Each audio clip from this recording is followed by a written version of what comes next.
What's up, guys? Let's see, I don't know how to start the video. This is going to be a compiling of all the crap it took to get to where I am right now. This car is really been one of those cars that just really hasn't, it just hasn't ever become what I wanted it to become. I don't know if it's my fault. I don't know what I'm doing. I did work a lot this year. I didn't have a lot of time for it, and I had other things going on. Like the third time I've been sick too in the last couple months, so I'm fighting around just that. Just I don't know. This car. Just watch what I've got so far. I'll come back to this, and I'll explain where I'm at right now with the car. So why don't you watch what I got, and then come back to this. Well, I'll end it with this, and we'll see. I'll give you another explanation. If you want, you can skip all the crap I did. I don't care. And all right, yeah, check this out. All right, guys, what's up? I know I said I'd get to the Porsche, but I ended up getting something for the Mustang, which kind of was not unexpected, but it might fix our problem sooner rather than later. I got a fuel pump set up. Really interesting here. Comes with an 8AN, 6AN. Takes the stock wiring, which I have upgraded wiring, but it's a 340 pump, which is obviously less than the Walbro 450 that I have in here, but it also draws a ton less power. So for my horsepower goals with this car, we don't really know what we wanted. I mean, if I get crazy, this tank probably won't stay just because of how limiting it really was. So I think I'm going to toss this in, and if, you know, even maxed out, this thing probably will do kind of what I want it to do. I'm not really that worried about it. One of the reasons I bought this was because of the hat. So it has the 6AN and the 8AN. The other reason is because it's a lower, this pump will draw much less. I may not need to change this wiring, and it will let me rule out a couple other things. I don't know if, you know, I could have a blockage. I could have anything. It could be returning shitty back to the pump. So we're going to go with this just for now. It was cheap. It's by Quantum Fuel Systems. They look like they do a lot of different things for Mustangs and obviously fuel system stuff, but they had a lot of this. I would call this custom. This is custom. So we're going to just give it a whirl and see what happens. What's the worst that happens? Like I said, it was cheap. You know, it included the pump, new wiring. So well, let's give it a roll and we'll see what happens. And let's throw this in and see if we can maintain some fuel pressure. All right, guys, the fuel pump is in. This thing's running, but now we got a brand new problem, and it's overheating. So I have no idea. What are we at? We're at just hit 220, and it seems to be going down now after getting to 224. This car has never had an issue overheating. It was good, you know, while I've been messing with it for the last couple of weeks or week or whatever. I don't know if it's a head gasket issue or what, but we are getting, this car's kicking my ass. This is one thing after another, but it does run. The fuel pressure, let's see what the fuel pressure's doing here. Well, I don't know if it's dropping off totally because the sensor's at the end of the rail too, so it did go down. I don't know. We're gonna look into this. We'll see what we can figure out. All right, guys, new day. This thing is just fucking really pissing me off. I don't know. I feel like every now and again you have one that just kind of always gets you. It's a little bit of a struggle. So what happened? It did end up going back down once it hit around 220. It went down the coolant temp, and it was like 203 when I shut the car off. Maybe the thermostat got stuck. Maybe there's a little bit of shit in it. The car is only full of water because I didn't want to get crazy wasting money on coolant at this time if something was going to leak or whatever, but that part seems to be holding pretty steady. So moving on from there, the fuel pressure did say it was dropping off, but again, the sensors at the end of the rail, I don't know if that's something. I have a gauge on the fuel pressure regulator, and it did not indicate it dropped off. So maybe the sensor's going bad. I don't know. Although they matched when the car starts. So where are we at? Let's see. The wiring could still be shitty.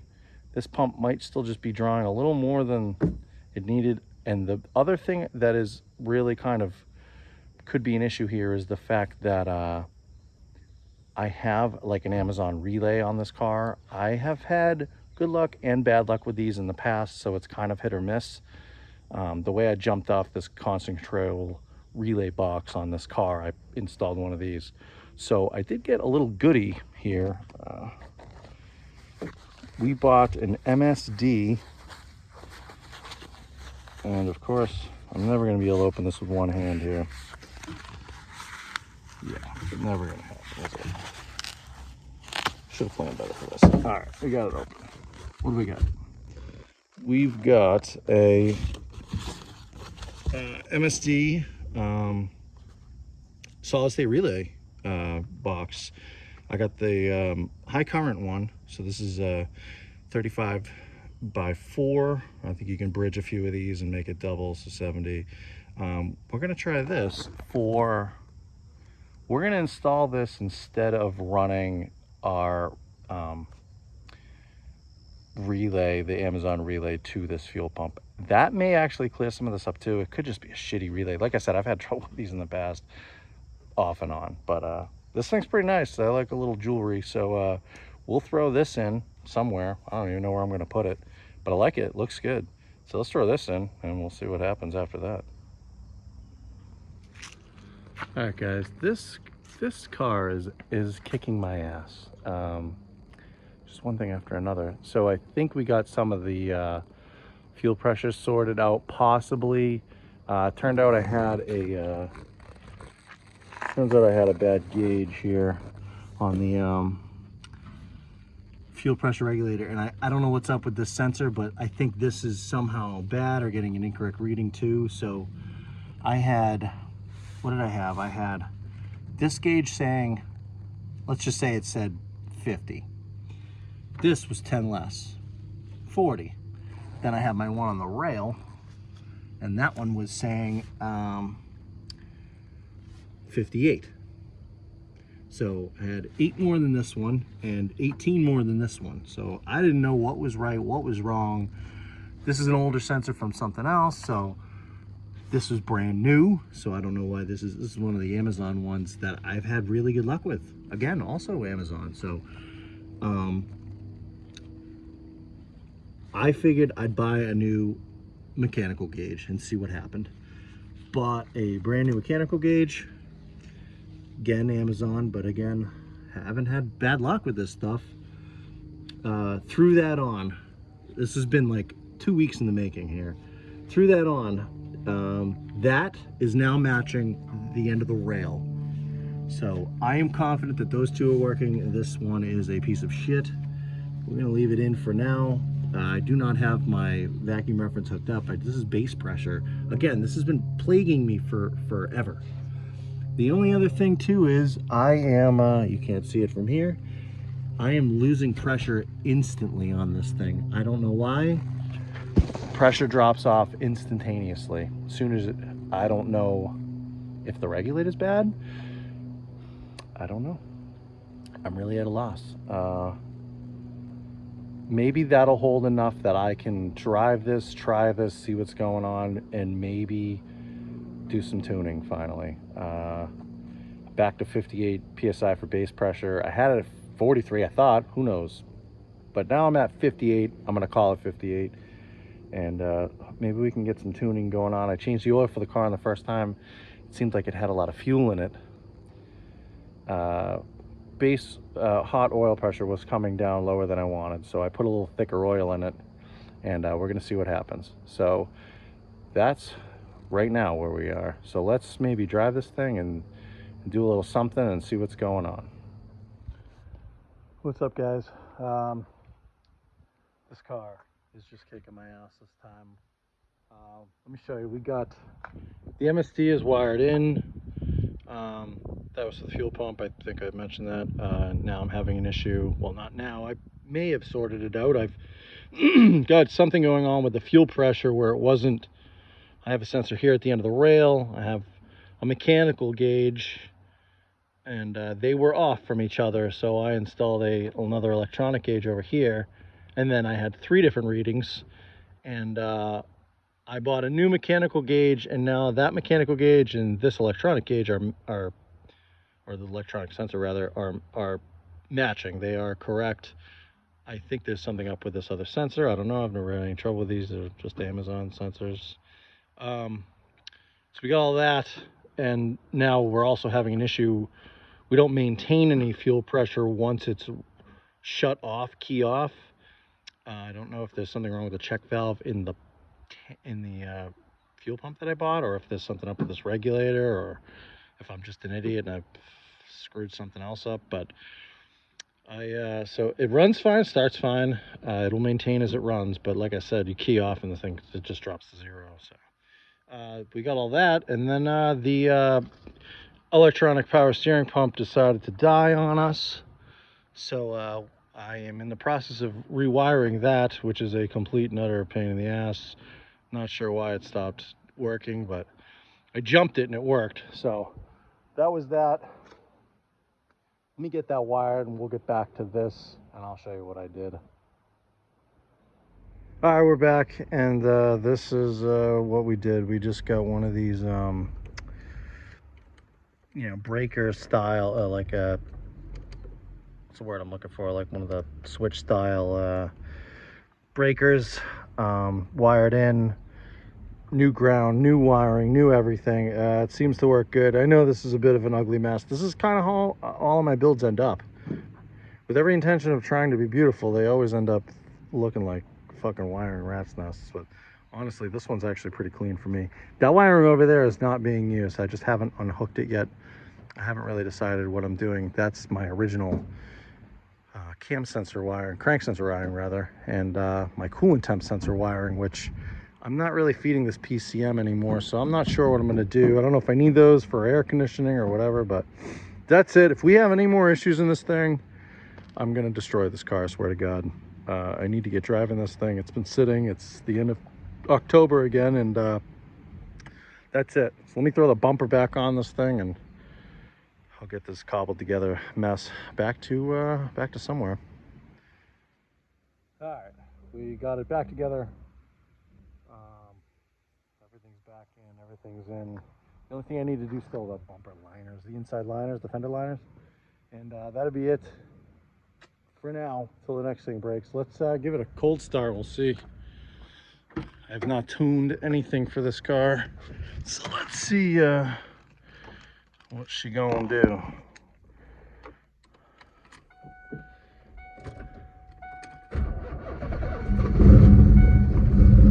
Oh shit, she runs. And the tack is hooked directly up to the Holly now. What do we got? We've got 63 pounds of fuel pressure, 45-degree coolant temps. Not bad. Smells, but it runs. So that's it, guys. I don't know. Let me take this thing for a rip, and I'll throw you a video if I know more about it, if it's running better, or I'll get a little more out of it. See you then. All right, so you saw everything I did. A couple more issues with the car that I have not discussed is something with the wiring for the transmission speed sensor, which this is the exact same setup I had in the other car with the Dakota digital box, feeding back into the stock PCM to feed the gauges on that car, and yet for some reason on this one it is just not working right. I can't get the calibration right. I don't know what it is. So I've got that. This fuel pressure issue is really becoming, it's, I don't know if it's the regulator or the pump. That's kind of really what I've kind of come down to. I don't know if the regulator's returning too much, the pump has something wrong with the check valve, or I don't really know exactly. When I had the 450 in it, the Walbro 450, it did hold pressure a little bit with key off, but it did go drop pretty fast. And like I said, this whole setup was on that other car, the silver Mustang. I had a different regulator. I had a 6AN in, out, and return on that car, and that one was fine. It did drop off fast, but it still would maintain. So I don't know if once everything gets rolling, this thing is just, I don't know. So here we're at, oh, another issue. This motor hot, the oil pressure is extremely low. It doesn't rap, it doesn't knock, but I don't think it's long for this world. This was my first rebuild on a motor. It ran. I'm pretty proud of that. I have no idea. They're all brand new bearings. Maybe I contaminated something somehow. I'm not really sure. It was all used parts other than the bearings. So where are we at? Everything's in, but I gotta be honest, this car's gonna get put away for the winter. I just don't have the time to really get into what I want to. I've also got a couple exhaust leaks that I really need to address, and I think I need to cut up this exhaust and really make it right. So with that being said, I gotta be honest, I may not keep an LS in this car. That was something I was always toying with. I have another plan. We'll see what happens with that. Obviously I'll let everybody know as we go, but this is it for now. This car is going to get mothballed for the winter. Might do something else with something. I don't really know. We'll see. The weather seems to be holding out. This is December, beginning of December, so it's wet and it's warm. We had a couple cold spells here in New England, but we're who knows? You just never know. We had a warm winter last year. We never even had enough ice to ice fish. So, excuse me. I'm sorry. And that's it. So I'll try and keep everyone going during the winter months with something fun, maybe. But this car is getting put away, unfortunately. I just can't get it to where I want it to be, to drive it and beat on it and tune it and whatever. So that's it for this car for now. Hopefully when you see it again, it's either better or hopefully not on fire. I'll try not to burn it. I promised I wouldn't to myself. I said I would, but I won't. All right, guys, take it easy.